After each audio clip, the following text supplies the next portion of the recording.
Salut à tous, bienvenue. Vous êtes sur Studio Kalita, la nouvelle radio des Français qui aiment Israël, la nouvelle radio que vous trouvez sur Internet. Alors c'est nouveau, vous pouvez dès aujourd'hui télécharger un petit bouton, donc c'est très simple. Vous allez sur le site et vous suivez la procédure et hop, sur votre smartphone s'implémentera automatiquement un bouton. Ce sera beaucoup plus facile à suivre. Vous cliquez et hop, vous avez accès à toutes les émissions de la radio, de la station.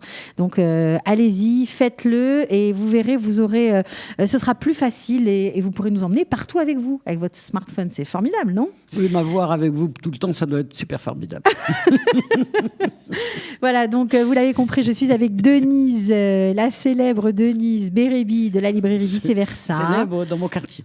Dans votre quartier, pour un nouveau numéro d'un jour, un livre et vice versa. Aujourd'hui, on va parler d'un livre passionnant, franchement, pour ceux qui aiment la cuisine.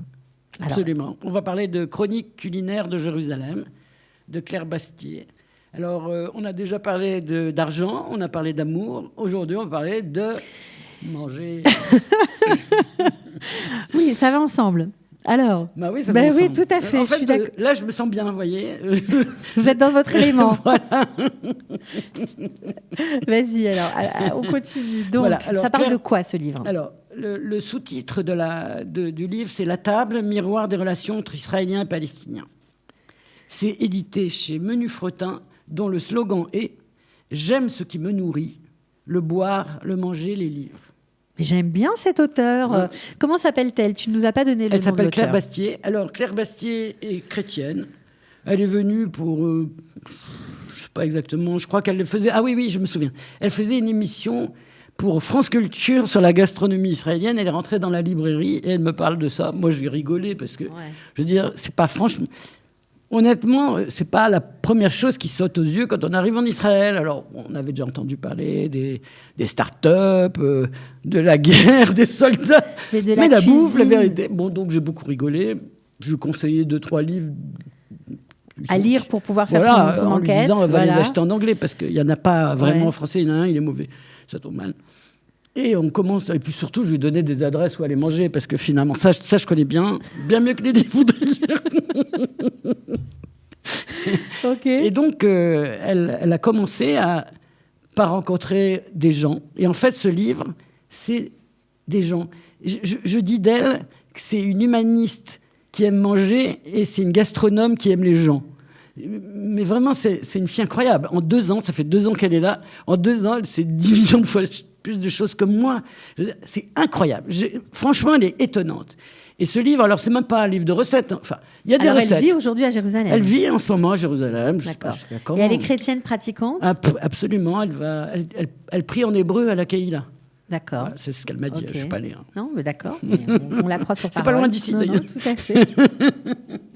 Et alors, il est fait comment, ce livre ? Alors, ce livre, il est fait par... elle se balade, voilà. En fait, elle se balade. Il y a Jérusalem, mais il y a aussi un petit peu en dehors. Et chaque fois qu'elle rencontre quelque chose d'insolite, mais dans la nourriture, elle l'écrit. Alors, par exemple, vous avez toute la nourriture bio. Moi, je sais, franchement. Okay. Mais apparemment, c'est extrêmement développé. Elle vous donne des adresses, machin. Par exemple, elle va dans un kibbutz où, depuis 1948, les gosses mangeaient un petit gâteau qui était fait par quelqu'un. Puis le quelqu'un en question est mort et le four est resté abandonné. Et elle écrit sur cette recette. Elle va chercher des gens qui ont mangé la recette. Elle fait cette recette. Elle a refait la recette. Donc c'est un vrai livre de cuisine. Ce n'est pas seulement une balade de gastronome. Elle donne des recettes. Elle donne des recettes totalement insolites, mais bon, elle va pas vous dire vous mettez 100 grammes de trucs. Non, voilà. Bon, d'accord. Mais elle vous dit, je sais pas moi, elle utilise surtout ce qu'on met comme ingrédients épices, un peu. Voilà, c'est.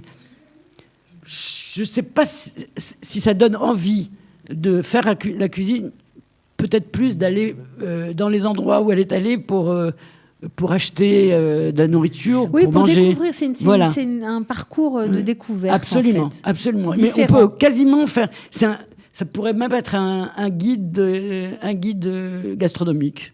Tout simplement. Et elle donne des adresses de restaurants aussi ?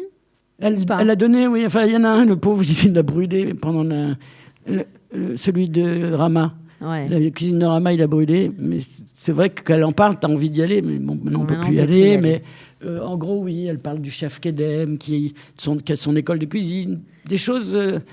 Elle donne, on sort plus renseigné, en tout cas, sur ce qui se passe dans notre ville. Oui, mais on sort surtout très fiers de voir que dans ce pays où... Je sais pas, toi, quand t'es arrivé, qu'est-ce qu'on mangeait, mais c'est vrai que c'était plutôt simple. Ouais, il n'y avait pas grand-chose. Il y avait 2 couleurs de fromage, un jaune, un blanc. Ils avaient tous les deux il n'y avait pas de goût. Il n'y avait pas d'huile à l'époque d'huile d'arachide, ça n'existait pas. Il n'y avait que de l'huile de soja. La richesse culinaire de ce pays, non mais vraiment, je veux dire, moi j'en suis resté comme de rond de flanc. Alors le côté palestinien-israélien, alors comment elle décrit ça? Alors elle fait pas de la politique. Hein. Oui, mais bien sûr. Elle fait pas de la politique. Elle a des amis partout. Elle va partout. Elle est reçue partout. Elle met ça en parallèle. Elle met ça. Alors par exemple, je crois qu'elle parle d'un truc où les Israéliens et les Palestiniens font des choses ensemble. Parce que c'est moins développé quand même en Palestine qu'en Israël. Hein. Oui, ça veut dire qu'il y a Ramallah, Bethléem, des choses comme ça. Okay. Mais quand il y a, par exemple, je crois qu'il y a chef pour la paix. Voilà. Ça fait longtemps que je l'ai lu, je me souviens pas de tous les détails. Mais il y a un organisme qui s'appelle Chef pour la paix. Et elle en parle. Voilà. Mais non, c'est pas politique, c'est quasiment territorial. Elle va à la vieille ville, quoi. Elle rencontre tous les intervenants. Elle va à Bethléem, tous les gens. Elle rencontre des gens, mais elle fait ça au fil de l'eau, on va dire. Voilà, c'est ses rencontres, c'est ses passions aussi. Bon, elle aime bien bien ça. Moi, elle vient manger chez moi souvent. Donc je sais que je cuisine bien par elle, grâce à elle. Je vous dis, on va tout savoir. Cette chronique ne va plus s'appeler Un jour un livre, ça va s'appeler Denise, les secrets de Denise. Vie morte. Ok, alors bon, c'est à conseiller. On rappelle le titre et l'éditeur ? Chronique culinaire de Jérusalem. Celle qui a écrit, c'est Claire Bastier. L'éditeur, Menu Fretin. Alors, si vous êtes curieux d'esprit et vous voulez découvrir en tout cas une autre facette de Jérusalem, on vous conseille ce livre. Merci beaucoup, Denise. Merci, Cathy. À bientôt.